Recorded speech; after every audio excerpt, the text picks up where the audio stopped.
ઉગ્ર વિરોધના દ્રશ્યો અમદાવાદના છે, જ્યાં નીટ પેપર લીકના વિરોધમાં ગુજરાત યુથ કોંગ્રેસના કાર્યકરોએ આક્રમક અંદાજમાં વિરોધ નોંધાવ્યો. જ્યારે અટકાયત માટે પોલીસ આવી તો ઉશ્કેરાયેલા કાર્યકરો પોલીસ ડબ્બા ઉપર ચડી ગયા. સિવિલ હોસ્પિટલ કેમ્પસ ખાતે ઉગ્ર રોષ કરી રહેલા યુથ કોંગ્રેસના કાર્યકરોની પોલીસે ટીંગાટોળી કરીને અટકાયત કરી. અમદાવાદ સિવિલ હોસ્પિટલ કેમ્પસથી બહાર વિરોધ કરાયો છે, તેને લઈને પોલીસ દ્વારા તમામ કાર્યકર્તાઓની અટકાયત છે તે કરવામાં જોઈ શકો છો.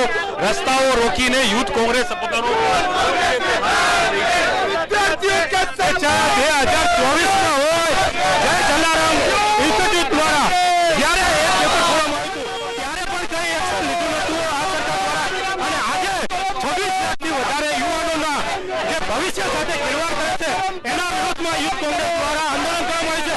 અમારી એવી માંગણી છે કે દેવેન્દ્ર પ્રધાન રાજીનામું આપે અને એનટીએના જે ચેરમેન છે એના ઉપર એફઆઈઆર દાખલ કરવામાં આવે.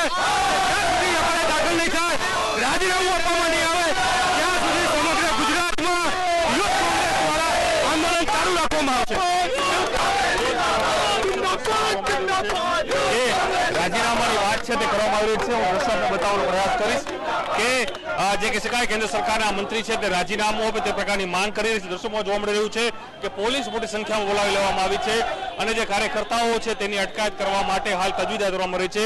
નીટનું જે પેપર લીક થયું છે ત્યારબાદ સમગ્ર દેશમાં યુથ કોંગ્રેસ અલગ અલગ વિરોધ પ્રદર્શન છે તે વિરોધ પ્રદર્શન કરી રહ્યું છે. દર્શકો જોઈ શકાય છે કે વિરોધ પ્રદર્શન કર્યું છે અને આખો જે બીજે મેડિકલ કોલેજ છે એ બીજે મેડિકલ કોલેજની બહાર આ ધરણા છે તે કોંગ્રેસ પાર્ટી કરી રહી છે અને દૃશ્યમાં જોવા મળી રહ્યું છે યુથ કોંગ્રેસના લોકો અલગ અલગ જે પોસ્ટરો છે તેની સાથે આ વિરોધ છે તે વિરોધ કરી રહ્યા છે. દૃશ્યોમાં જોવા મળી રહ્યું છે પોલીસ અને કાર્યકર્તાઓની હાલ અટકાયત છે તે છે જે કરવાની વાત છે. દૃશ્યોમાં જોઈ શકાય છે કે કઈ રીતે જે પોલીસ છે એ કાર્યકર્તાઓને એક પછી એક હાલ અહીં અટકાયત છે તે હાલ અહીં કરી રહી છે. કમરા પકડ સાથે પ્રણવ પટેલ, ન્યૂઝ 18 અમદાવાદ. ઉગ્ર વિરોધના દ્રશ્યો અમદાવાદના છે, જ્યાં નીટ પેપર લીકના વિરોધમાં ગુજરાત યુથ કોંગ્રેસના કાર્યકરોએ આક્રમક અંદાજમાં વિરોધ નોંધાવ્યો.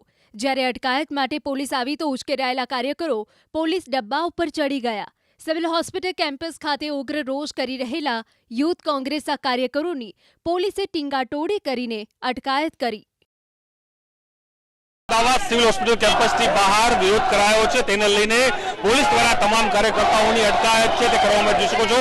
રસ્તાઓ રોકીને યુથ કોંગ્રેસ પોતાનો 2024 હોય જય જલારામ ઇન્સ્ટિટ્યૂટ દ્વારા જ્યારે પેપર ખોલવામાં આવ્યું ત્યારે પણ કઈ એક્શન લીધું નતું આ સરકાર દ્વારા, અને આજે 26 લાખથી વધારે યુવાનોના જે ભવિષ્ય સાથે ખિલવાડ કરે છે એના વિરોધમાં યુથ કોંગ્રેસ દ્વારા આંદોલન કરવામાં આવ્યું છે. અમારી એવી માંગણી છે કે દેવેન્દ્ર પ્રધાન રાજીનામું આપે અને એનટીએના જે ચેરમેન છે એના ઉપર એફઆઈઆર દાખલ કરવામાં આવે. જ્યાં સુધી એફઆઈઆર દાખલ નહીં થાય, રાજીનામું આપવામાં નહીં આવે ત્યાં સુધી સમગ્ર ગુજરાતમાં યુથ કોંગ્રેસ દ્વારા આંદોલન ચાલુ રાખવામાં આવશે. રાજીનામાની વાત છે તે કરવામાં આવી રહી છે. હું દર્શકોને બતાવવાનો પ્રયાસ કરીશ કે જે કહી શકાય કેન્દ્ર સરકારના મંત્રી છે તે રાજીનામું આપે તે પ્રકારની માંગ કરી રહી છે. દર્શકોમાં જોવા મળી રહ્યું છે કે પોલીસ મોટી સંખ્યામાં બોલાવી લેવામાં આવી છે અને જે કાર્યકર્તાઓ છે તેની અટકાયત કરવા માટે હાલ તજવીજ હાથ ધરવામાં રહી છે. નીટનું જે પેપર લીક થયું છે ત્યારબાદ સમગ્ર દેશમાં યુથ કોંગ્રેસ અલગ અલગ વિરોધ પ્રદર્શન છે તે વિરોધ પ્રદર્શન કરી રહ્યું છે. દર્શકો જોઈ શકાય છે કે વિરોધ પ્રદર્શન કર્યું છે અને આખો જે બીજે મેડિકલ કોલેજ છે એ બીજે મેડિકલ કોલેજની બહાર આ ધરણા છે તે કોંગ્રેસ પાર્ટી કરી રહી છે અને દૃશ્યમાં જોવા મળી રહ્યું છે યુથ કોંગ્રેસના લોકો અલગ અલગ જે પોસ્ટરો છે તેની સાથે આ વિરોધ છે તે વિરોધ કરી રહ્યા છે. દૃશ્યોમાં જોવા મળી રહ્યું છે પોલીસ અને કાર્યકર્તાઓની હાલ અટકાયત છે તે છે જે કરવાની વાત છે. દૃશ્યોમાં જોઈ શકાય છે કે કઈ રીતે જે પોલીસ છે એ કાર્યકર્તાઓને એક પછી એક હાલ અહીં અટકાયત છે તે હાલ અહીં કરી રહી છે. કમરા પકડ સાથે પ્રણવ પટેલ, ન્યૂઝ 18 અમદાવાદ.